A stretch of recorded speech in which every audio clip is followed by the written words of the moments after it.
பார்த்தீங்கன்னா பிரியாணி செய்யலாம். பார்த்தீங்கன்னா இதிலே வந்து பட்டை, பிரியாணி இலை, கசகசா, கல்பாசி எல்லாமே இதிலே வச்சுருக்கோம். இப்போ இதில் போட்டுக்கலாம்.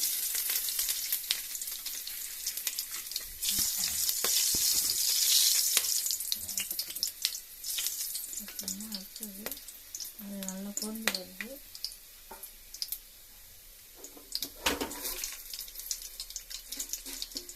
அடுத்தது பார்த்தீங்கன்னா ஆனியன் சேர்த்துக்கணும்.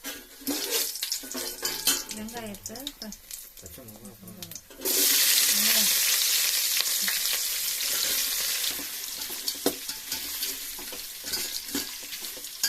வெங்காயம் கொஞ்சம் வதங்கினதுக்கு அப்புறமா பச்சை மிளகாய் சேர்த்துக்கலாம்.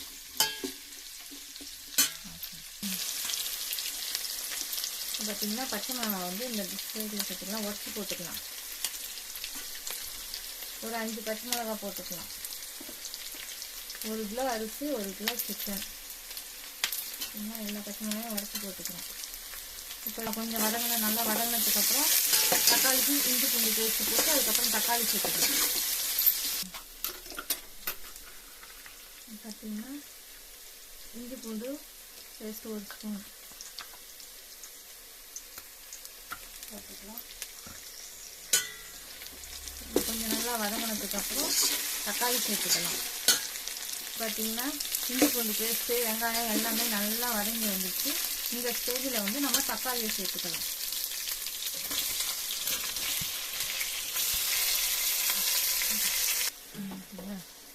ஓகே, இப்போ வந்து புதினா நம்ம சேர்த்துக்கலாம். கரண்ட் வேறு இன்னைக்கு இல்லை, மழை பெஞ்சிட்டு இருக்க பார்த்து கரண்ட் இல்லை. ஓகே, இப்போ இதை கூட ஆஃப் பண்ண தெரியாது. இப்போ இந்த மசாலாவுக்கு தேவையான அளவுக்கு மட்டும் கொஞ்சமாக உப்பு போட்டுக்கலாம். சிக்கன் போட்டுக்கலாம். சிக்கன் போட்டுட்டு இதை கூட மசாலாவும் ஆட் பண்ணிக்கலாம். நல்லா வாஷ் பண்ணிவிட்டு அதுக்கப்புறம் நம்ம சேர்த்துக்கலாம். ஸ்டார்ட் பண்ணுவோம். இப்போ இதை நல்லா கிளறி விட்டுட்டு நம்ம அரைச்சி வச்சுருக்க பிரியாணி மசாலாவை இதை கூட இப்போ நம்ம சேர்த்துக்கணும். கொஞ்சம் வதங்கட்டும், அதுக்கப்புறம் மசாலா சேர்த்துக்கலாம். சிக்கன் போட்டுட்டு நம்ம மசாலா போடும்போது ஈஸியாக இந்த மசாலாலாம் சிக்கனுக்குள்ளே இறங்கும். அதுக்காக தான் நம்ம வந்து அதுக்கப்புறம் போடுறோம். இப்போ இந்த ஸ்டேஜில் நம்ம இதை கூட நம்ம பிரியாணி மசாலா ஏற்கனவே அரைச்சி வச்சுருக்கோம் வீட்டில், அதை இப்போ போட்டுக்கலாம்.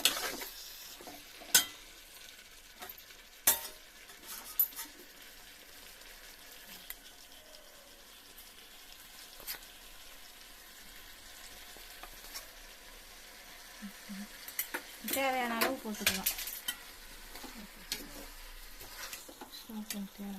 இதை நல்லா கிளறி விட்டு கொஞ்சம் நேரம் அப்படியே ஸ்லோவில் வச்சு வைக்கலாம். இந்த உப்பு, இந்த காரம்லாம் அந்த சிக்கனுக்குள்ளே இறங்குற மாதிரி கொஞ்சம் நேரம் அப்படியே வைக்கலாம். சேர்த்துக்கலாம் தயிர். இதுக்கு தேவையான அளவுக்கு தயிர் சேர்த்துக்கலாம். தயிர் போட்டால் சிக்கன் வந்து நல்லா சாஃப்டாக இருக்கும். இது வந்து பிரியாணி அரிசி கழுவி கொஞ்சம் நேரம் ஊற வச்சுருக்கோம். இப்போ வந்து அளவு பார்த்திங்கன்னா இந்த கிண்ணத்தால் இந்த குண்டான், சின்ன குண்டான், இதால் ஒரு குண்டான் எடுத்துருக்கோம். தண்ணி வந்து 1க்கு 2 இதான் அளவு.